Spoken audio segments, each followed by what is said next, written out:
How's she going, boys? Mike here. Welcome back to Grampie's Workshop. Boys, I'm glad you dropped in today because guess what? I made a decision, finally, after agonizing for how long and making it miserable for all you viewers too, because all I did was talk about it for the last 3 weeks, I'm sure. I made a decision of what I'm going to do for an enclosure out back. So what I decided was I'm going to build a stick-built enclosure for my tractor. And then I'm not sure what I'm going to do just yet, even still, for the attachments. But I think it was most important to get the tractor under cover for the fall and the winter, because I can't leave it here in the shop. It takes up too much room, and in the winter time it comes in full of snow and ice and whatnot. No, it's just no good. So I wanted to have that inside and enclosed for the winter. Now the attachments, I'd love to have those covered for the winter too, and I'm not really sure if that's going to happen, but if it doesn't, you know, it's not a mortal sin. Attachments are made to be rugged and rough and live outdoors, but I just as soon keep the tractor and attachments, everything under cover if I could, because the weather, the UV, everything, you know, the sun, it's not good for them all. So I'd like to have them all under cover if I could. But anyways, we're going to start with making a stick-built tractor enclosure. So before I get going on this project of building the enclosure, I just want to say thank you to all the viewers and all the suggestions and all the ideas and all the encouragement I received from everyone about what I should use or what I should put there for an enclosure. I had lots of suggestions to put a sea can out there. That would have been a great choice. I would have loved to have a sea can, but well, a couple of things swayed me away from putting a sea can there. One of them is the logistics of getting the sea can from wherever it was I would buy it out here to the camp. I'd have to have a float truck haul it out here. Then I'd have to have a crane to unload it and place it behind the shop, because there's not a lot of room to maneuver a tractor trailer in back here behind the shop to unload a sea can. So yeah, all that price was going to add up, so I decided no, sea can was not the answer. So then I was going to put temporary shelters there again, just like the one I had before, you know, go to Canadian Tire and buy one of those $500 ones. I know that would last for 2 years, but I just couldn't convince myself to spend, well, I'd have to spend $1,000 because I need 2 of them for 2 years. It just, you know, it didn't make financial sense to me. And then I had the idea that I would build a building, but build it all in one, like one complete building, spot in it for attachments, spot in it for the tractor.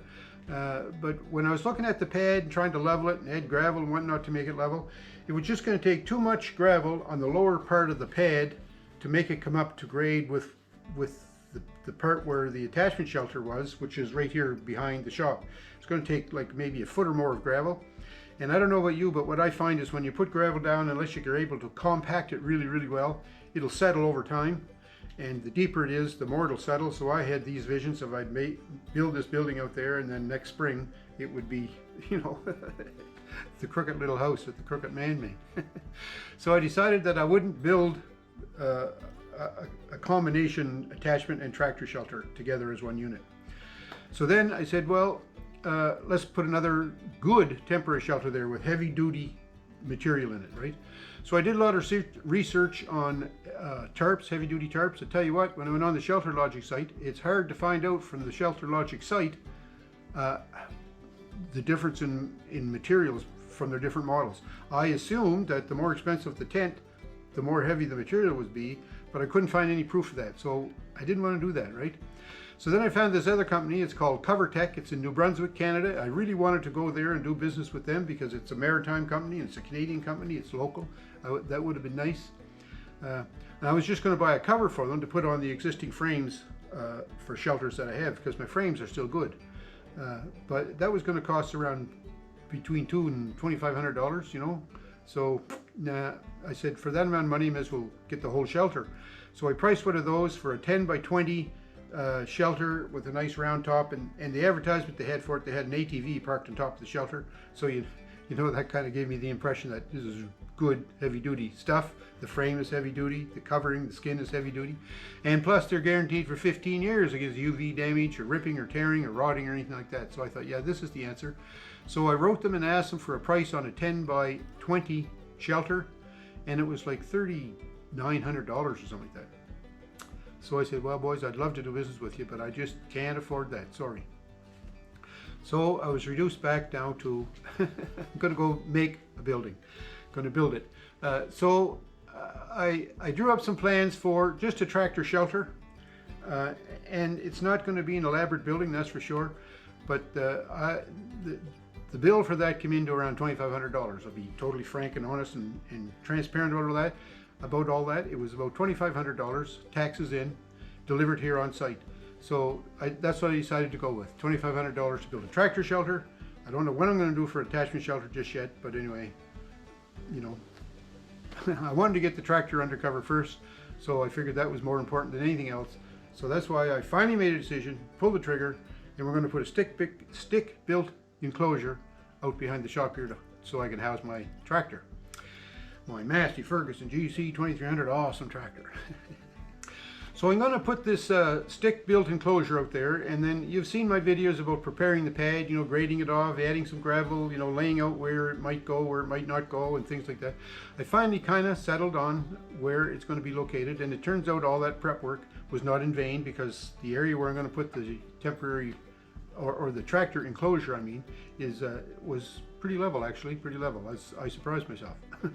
But when I was out there doing all that work, I kept hearing this squeak, squeak, squeak. Turned out I had a couple of maple trees out back that were rubbing together and making a squeaking sound, and I figured I don't want that. I better get rid of that. So that's what we're going to do in this little video, other than explain that I finally made a decision. But I'm going to go cut a branch off a tree. Isn't that exciting? Let's go check it out. Every time you turn around, you hear this squeak, squeak, squeak.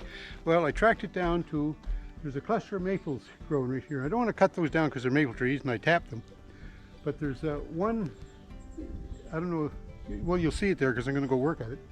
But there's one of them, it's the smallest trunk. There's 5 trunks coming out of that cluster. I'd like to cut 2 of the small ones down, but I don't want to do it just yet because I'd like to have help when I do that. But what I have is this one right here. I'm going to show it to you on the right, in the front, the narrow one at the right in the front. There's a branch about 12, 14 feet up that swoops off to the left, and it goes up and is rubbing against the other tree.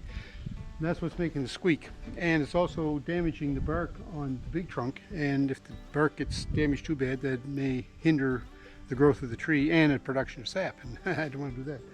So I have a pole saw here. We're going to try and cut that branch down. Don't know how it's going to go. It's kind of a big branch. It's about 4 inches in diameter where it hits the main part of the trunk, and it kind of goes off to the left in amongst all the other branches and leaves. So I don't know where it's going to fall, how it's going to fall. I just hope it doesn't fall on me. So let's go have a go at cutting her down.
So I wanted that to come slow, and it kind of did, eh? So I'm glad it went that way.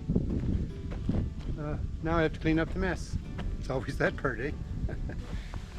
Well, I got that limb all cleaned up and pulled away, so hopefully it's going to stop that squeaking, because that was getting on my nerves. Alright, so I made a decision. And I feel good about it too, I must say.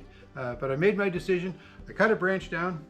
The site is all prepped out there. The pad is all pretty level, ready to go. I have no more excuses now. I have to go to town, order some lumber, and get my rear end in gear and get at her.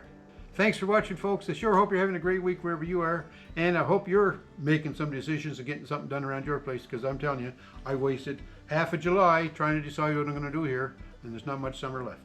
So don't forget to thumbs up me. Have a great week wherever you are too, like I say, and we'll talk to you.